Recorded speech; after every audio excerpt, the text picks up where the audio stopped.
নমস্কাৰ বাইদেউসকল। ৰাজ্যৰ অংগনবাড়ী কৰ্মী আৰু সহায়িকাসকলৰ দৰমহা বৃদ্ধিৰ ওপৰত অসম চৰকাৰৰ বিত্তমন্ত্ৰীয়ে দিছে এটা অত্যন্ত সুখবৰ। হয় বাইদেউসকল, অংগনবাড়ী কৰ্মী আৰু সহায়িকাসকলে ইমান দিন ধৰি দৰমহা বৃদ্ধিৰ দাবীৰে যি আন্দোলন কাৰ্যসূচী চলাই আহিছিল, সেই আন্দোলন কাৰ্যসূচী অতি শীঘ্ৰে ফলপ্ৰসূ হ'বলৈ গৈ আছে।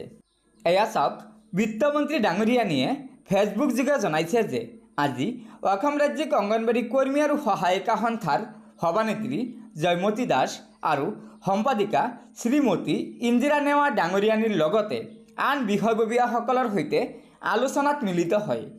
প্ৰধান সচিব মুকেশ চন্দ্ৰ সাহু আৰু সঞ্চালক ৰাহুল দাস ডাঙৰীয়াও এই আলোচনাত উপস্থিত আছিল।